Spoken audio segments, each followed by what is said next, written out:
अस्सलाम वालेकुम नाज़रीन, एक नई वीडियो में खुशामदीद। आज की वीडियो में आपको बताऊंगी कि आपने नमक और टमाटर का इस्तेमाल करते हुए मज़ेदार आप टमाटर चटनी किस तरीके से बना सकते हैं। जैसे कि वीडियो में आपको नज़र आ रहा है, ये जो सामने नमक मैंने डाला हुआ है, तकरीबन एक प्याली के करीब मैंने नमक लिया और थोड़ा सा वेट करेंगे कि नमक जो है वो हल्का सा गर्म हो जाए। जब नमक अच्छे से गर्म हो चुका है तो उसके बाद आपने क्या करना चाहिए, उसके बाद आपने लेनी है 3 अदद सब्ज़ मिर्चें और आपने लेनी है 3 टमाटर, जिसके साथ हम एक प्याली चटनी जो है वो तैयार कर लेंगे। तो मैं ये टमाटर और सब्ज़ मिर्चें इसके अंदर ऐड करने वाली हूँ। इसमें यहाँ पे आपने एक बात का याद रखना है कि नमक जो है वो अच्छे से आपका गर्म होना चाहिए पहले, उसके बाद आपने जो है इसके अंदर टमाटर और सब्ज़ मिर्चें ऐड करनी है। उसके बाद चम्मच को हमें मुसलसल चलाते जाना है यहाँ तक कि ये जो टमाटर का छिलका है ना ये उतरना स्टार्ट हो जाए।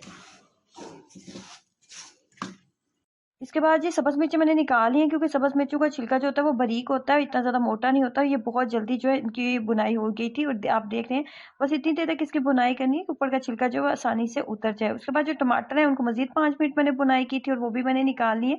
यहाँ पे एक बात और का आपने जिसका बहुत ज़्यादा आपने ख्याल रखना है वो ये है कि अपने चेहरे को बचा के रखना है, क्योंकि ये जो टमाटर या सब्ज़ मिर्ची ये थोड़ा सा पटाखा भी बजा देती है, तो इसलिए आपने अपने आप को बचा के रखना है, थोड़ा सा पीछे करके रखें और मास्क वगैरह पहने, क्योंकि इसका जो जब हम इसको भुनाई कर रहे होते हैं ना तो ये गले में भी थोड़ा सा चुभता है, आपको खांसी वगैरह का मसला भी हो सकता है। तो आपने मास्क वगैरह पहन लें ताकि आपका चेहरा भी महफूज रहे और आपके नाक और मुंह के अंदर भी इसका टेस्ट ना जाए। देखिए छिलके बहुत आराम से उतर रहे हैं, बहुत ज़्यादा देर हमने बुनाई नहीं करनी, बस इतनी देर तक करनी है कि इसका छिलका आराम से उतर जाए। इसी तरह हम सब्ज़ मिर्चों का भी छिलका उतार लेते हैं।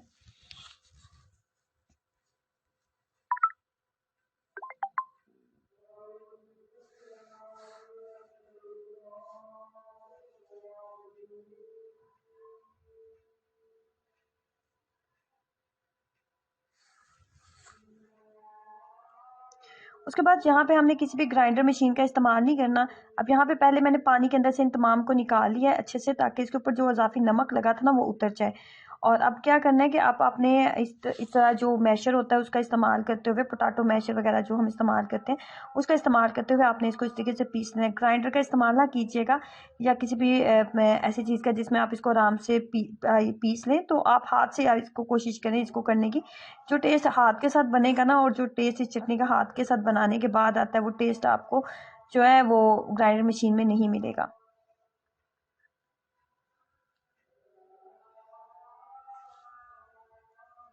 अच्छे से आपने पीस लेना है इसको।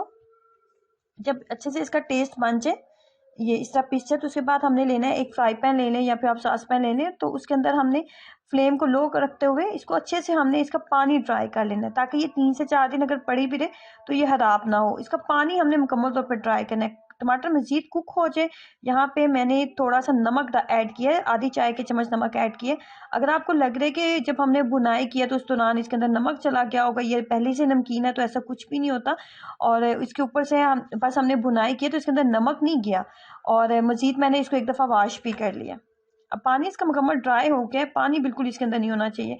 उसके बाद हमने 1 चाय का चम्मच सिर्फ आपने कुकिंग ऑयल लेना है, इससे ज़्यादा ना लें। उसके बाद आपने इसके अंदर जिस चीज़ का इस्तेमाल करना है वो है राई दाना।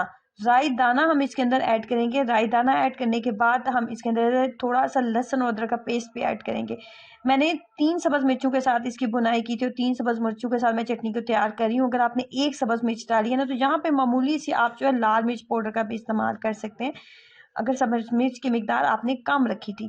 मैंने 3 सब्ज़ मिर्चें डाल दी थी, स्पाइस पहले अच्छा खासा हो चुका था, इसलिए मैंने मज़ीद इसके अंदर जो लाल मिर्च है वो नहीं डाली। तो अब यहाँ पे इसकी करते हैं हल्की सी बुनाई। कुकिंग ऑयल मुझे थोड़ा लग रहा है, तो मैं इसके अंदर थोड़ा सा कुकिंग ऑयल जो है आधी चाय की चम्मच मज़ीद डाल लेती हूँ। उसके बाद जब आपको लगे ना लहसुन अदरक और राई दाने की हल्की सी खुशबू आने लगी है, तो उसके बाद आपने क्या करना है, इसके बाद आपने तमाम चटनी का जो पेस्ट है, टमाटर का पेस्ट जो हमने पहले इसका पानी ड्राई कर लिया होता है वो इसके अंदर डालेंगे। आप आलू का पराठा बना रहे हैं, आपने मकई की रोटी बनाई है या फिर आप घर में समोसे पकौड़े वगैरह बना रहे हैं, सबके साथ आप इस चटनी का इस्तेमाल कर सकते हैं। और अक्सर ऐसा होता है कि हम रोटी खाने का बिल्कुल भी दिल नहीं कर रहा होता और सालन वगैरह के साथ तो बिल्कुल भी मूड नहीं बनता खाने का, तो आप जो है आप इसके साथ आप इसको चटनी के तौर पे इसके साथ आप रोटी खाएं। एक तो ये बहुत जल्दी आपको डाइजेस्ट हो जाएगी क्योंकि टमाटर है इसके अंदर, उसके बाद ये खाने में भी बहुत ज़्यादा टेस्टी बनती है। अगर जिसे रोटी नहीं खानी वो भी बहुत शौक से, अगर आप उसके साथ पास ये चटनी रखते हैं तो वो बहुत शौक से खा लेगा। और खाने में भी बहुत कमाल की बनती है। नॉर्मली जो टमाटर की चटनी, केचप और चिली गार्लिक सॉस वगैरह हम इस्तेमाल कर रहे होते हैं ना, उनसे टोटली हट के है। तो आजकल जैसे कि सर्दियों का मौसम है, मूली के पराठे भी बनेंगे और आलू के पराठे भी घर में बहुत ज़्यादा बन रहे होते हैं इस मौसम में। तो इसके लिए ये एक बेहतरीन रेसिपी है, तो ज़रूर ट्राई कीजिएगा भुने हुए टमाटर की चटनी को। और अपना एक्सपीरियंस मेरे साथ ज़रूर शेयर करें। वीडियो अच्छी लगी है तो प्लीज़ लाइक और चैनल को सब्सक्राइब करना मत भूलें। अल्लाह हाफ़िज़।